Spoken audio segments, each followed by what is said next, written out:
हम रहते इधर ही हैं, आप बस गाड़ी सीधी करा दो। नहीं गाड़ी से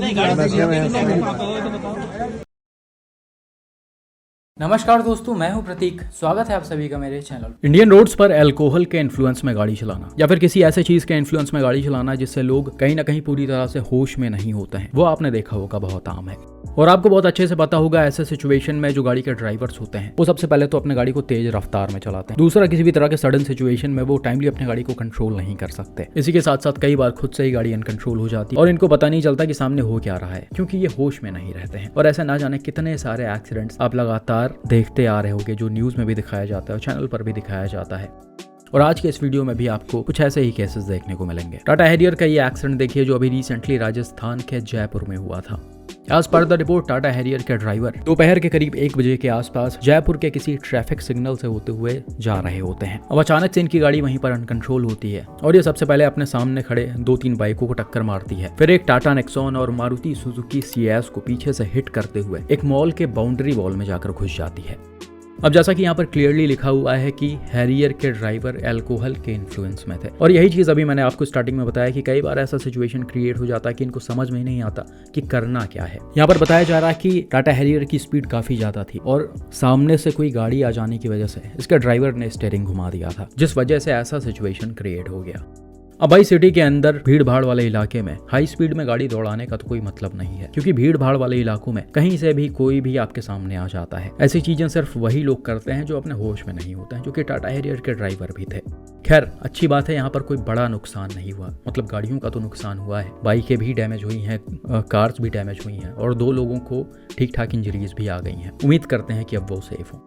बाकी यहाँ पर आप देख सकते हो टाटा नेक्सॉन का बैक साइड डैमेज हो गया है और सीएस का भी बूट पूरी तरह से अंदर घुसकर डैमेज हो गया।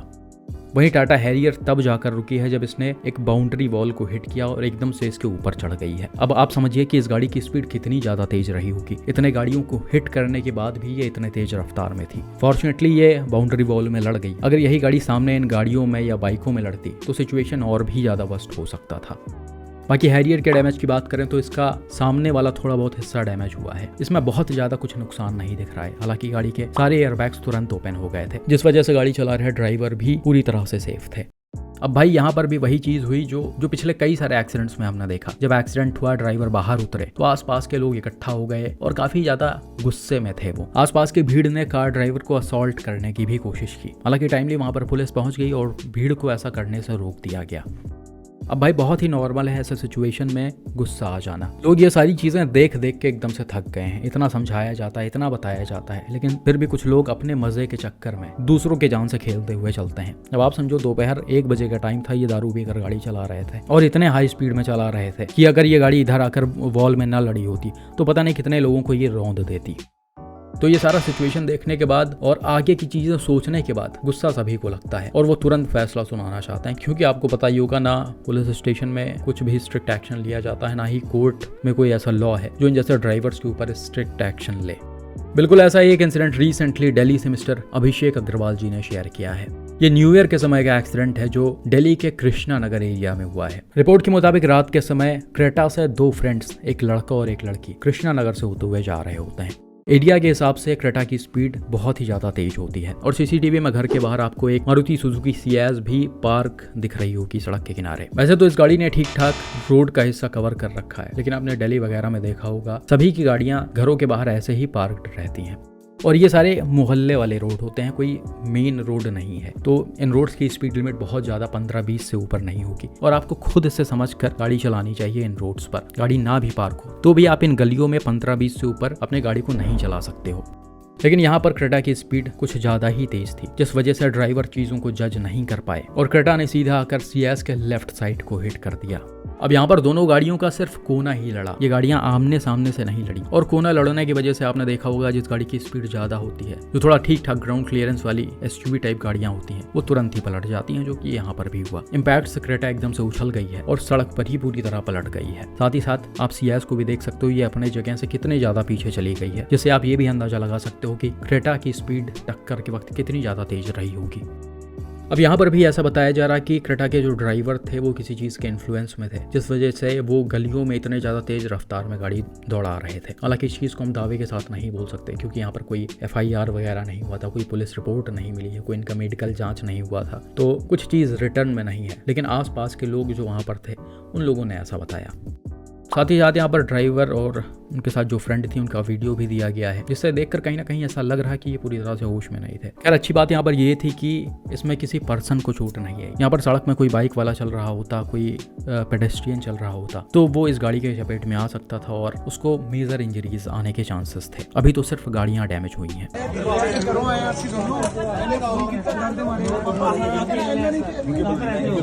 हम रहते इधर ही हैं, आप बस गाड़ी सीधी करा दो। नहीं गाड़ी से एड्रेस बताओ घर का। कहाँ रहते हो आप? कहाँ रहते हो? गाड़ी सीधी हो। अब मेरी बात सुनो, पुलिस आ गई है। ऐसे बहुत बच्चे आ रहे हैं अंदर, कुछ की हाल होता है की तुक्के की रोड पे गड्डी चलाती यार।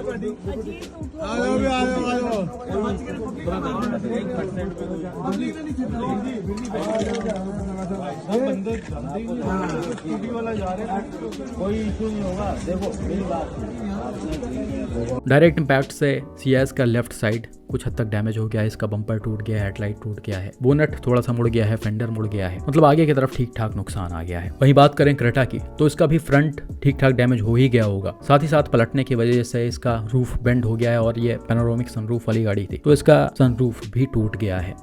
तो इसे देखकर आप अंदाज़ा लगा सकते हो कि ये ग्लासेस कितने आसानी से टूट जाते हैं और इसी वजह से आपको इन गाड़ियों में हमेशा सीट बेल्ट लगा कर रखना चाहिए, चाहे आप आगे बैठे हो या फिर पीछे बैठे हो। इस तरह का सिचुएशन क्रिएट हुआ, आपका सर गाड़ी से बाहर आया, थोड़ा सा भी बाहर आया तो आपको मेजर इंजरीज आने के चांसेस होते हैं और कई बार हमने ऐसा देखा भी है। तो मेरे हिसाब से कहीं ना कहीं ये गाड़ियाँ थोड़ी सी अनसेफ तो होती हैं, या एक तरह से कहें तो ये ईजिली आपको नुकसान पहुंचा सकती हैं अगर आप चीज़ों पर ध्यान नहीं दे रहे हो तो। खैर यहाँ पर गाड़ी में जो लड़का और लड़की बैठे हुए थे वो भी पूरी तरह से सेफ थे, थोड़ी बहुत माइनर इंजरीज इनको आई थी। खैर ये एक्सीडेंट हुआ, आसपास के लोग इकट्ठा हुए। भाई ऐसे सिचुएशन में नॉर्मली आपने देखा होगा पुलिस को कॉल किया जाता है, FIR वगैरह रजिस्टर कराई जाती है, खासकर जब इतना बड़ा एक्सीडेंट होता है तो। हालांकि यहाँ पर पुलिस को कॉल करके तो बुलाया गया लेकिन किसी भी तरह का कोई कंप्लेन या फिर FIR नहीं रजिस्टर करवाया गया क्योंकि CS के ओनर को ये एश्योरेंस दे दिया गया था क्रेटा ओनर की तरफ से और उनके रिलेटिव्स की तरफ से कि उन्हें प्रॉपर कंपनसेशन दिया जाएगा जो भी उनके गाड़ी का डैमेज वगैरह हुआ है। तो CS के ओनर ने सोचा कि मुझे मेरा नुकसान मिल जाएगा और वो थोड़ा सा इंसानियत दिखाते हुए इन लोगों को छोड़ दिया, जो कि उनकी गलती थी। एक्सीडेंट के करीब 1 महीने से भी ऊपर हो गए हैं लेकिन CS के ओनर को अभी तक 1 भी रुपए नहीं मिले हैं। साथ ही साथ ऐसा बताया जा रहा है कि क्रेटा के लोगों ने कंपनसेशन देने से मना कर दिया है और अब उनका कॉल भी उठाना बंद कर दिया है। तो ऐसी भी चीज़ें होती हैं भाई कि आप किसी के भले के लिए अगर उनको छोड़ रहे हो तो कई बार आपको चीज़ें वापस झेलनी पड़ सकती हैं, जो कि यहाँ पर भी हुआ है। हालांकि यहाँ पर कंपनसेशन, पैसे, इंसानियत ये सब सेकेंडरी चीज़ें हैं। जो यहाँ पर मेन चीज़ है गाड़ी की ओवर स्पीडिंग और ड्राइवर के पूरी तरह से होश में ना होना, वो सबसे ज़्यादा ज़रूरी है। अगर आपके सामने कोई एक्सीडेंट होता है, आपको लग रहा है कि गाड़ी को गलत तरीके से चलाया जा रहा था, तेज रफ्तार में चलाया जा रहा था और ड्राइवर कहीं ना कहीं पूरी तरह से होश में भी नहीं है, तो आपका फर्ज बनता है कि आप तुरंत पुलिस को कॉल करो और तुरंत ड्राइवर के ऊपर एक्शन लिया जाए, क्योंकि कुछ ना करने से चीजें रिपीट हो सकती हैं और अगली बार हो सकता है कोई आदमी इनके चक्कर में अपनी जान गंवा दे। तो ऐसे केसेस में आपको कंप्लेंट जरूर करवानी चाहिए। साथ ही साथ पुलिस को भी अपने तरफ से एक्शन लेना चाहिए, चाहे कोई कंप्लेंट करवा रहा हो या ना करवा रहा हो। बिल्कुल ऐसा ही लापरवाही वाला एक्सीडेंट कुछ दिनों पहले महाराष्ट्र से मिस्टर शुभम शर्मा ने शेयर किया था। यहाँ पर हुआ क्या कि भाई रात के समय अपने टोयोटा फॉर्च्यूनर से मुंबई के फ्रीवे ब्रिज से होते हुए जा रहे होते हैं। ब्रिज पर पतला सा रोड है जिस पर गाड़ियों की स्पीड नॉर्मल है, 40-45 के अराउंड फॉर्च्यूनर को यहाँ पर ड्राइव किया जा रहा है।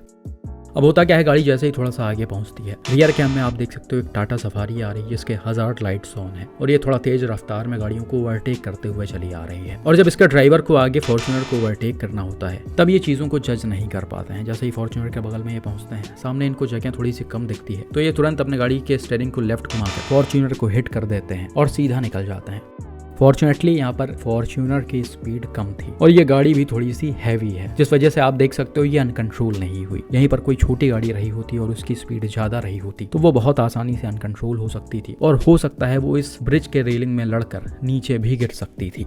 क्योंकि भाई यहाँ पर रेलिंग पर किसी भी तरह कोई प्रोटेक्शन नहीं है। वीडियो को हम थोड़ा सा रिवर्स करते हैं तो स्टार्टिंग के समय आप क्लियरली देख सकते हो रेलिंग पर बाकायदा एक बड़ा सा प्रोटेक्शन गार्ड वगैरह लगा हुआ है जो गाड़ियों को ऐसे नीचे गिरने से रोकता है। तो यहाँ पर ऐसा कुछ था नहीं, इसलिए रिस्क ज्यादा था। साथ ही साथ आप देख सकते हो फॉर्च्यूनर सीधा जाकर इस रेलिंग में भी लड़ सकती थी और वहां से तो आसानी से गाड़ी नीचे गिर जाती।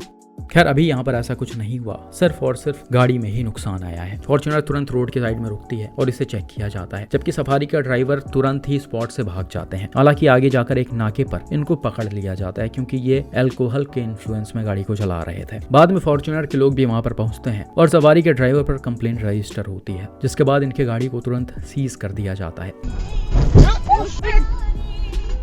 फॉर्च्यूनर के ओनर ने बताया कि ये शायद कोई कॉन्ट्रैक्टर और फेसबुक पर इन्फ्लुएंसर थे और इनके गाड़ी के सामने पुलिस का बोर्ड लगा हुआ था जो कि आप क्लियरली देख भी सकते हो। अब यहाँ पर पुलिस कौन था वो तो नहीं पता, लेकिन पुलिस स्टेशन में काफी ज्यादा बहस वगैरह हुआ इनके साथ, क्योंकि ऐसा बताया जा रहा है कि जो भी हुआ उसके लिए इनको बिल्कुल भी गिल्ट नहीं था। साथ ही साथ इन्होंने डैमेजेस के पैसे वगैरह देने से भी मना कर दिए थे और इनके गाड़ी पर लगभग 20 से भी ज्यादा ओवर स्पीडिंग के चालान थे। तो यहाँ पर आप देख सकते हो इस तरह का सिचुएशन भी क्रिएट हो जाता है जब आप आराम से सही तरीके से गाड़ी ड्राइव कर रहे हो और कोई आकर आपका नुकसान करके चला जाए। अच्छी बात ये थी कि यहाँ पर फॉर्च्यूनर में डैश कैम लगा हुआ था और डैश कैम आपके गाड़ियों में होना कितना ज़्यादा ज़रूरी है वो आप इन वीडियोस को देखकर बहुत अच्छे से समझ रहे होगे। तो अभी तक अगर आपने अपने गाड़ियों में डैश कैम्स नहीं लगवाए हैं तो जाइए अभी रोडवैंस का 2.5 के वाला डैश कैम बुक करिए। इसकी प्री बुकिंग ऑन है और अभी आप इसे अगर बुक करवाते हो तो इस पर अच्छा खासा डिस्काउंट मिलेगा जो स्टार्टिंग के कुछ लिमिटेड लोगों के लिए ही है। बाकी आप डैश कैम की क्वालिटी का वीडियो देख सकते हो।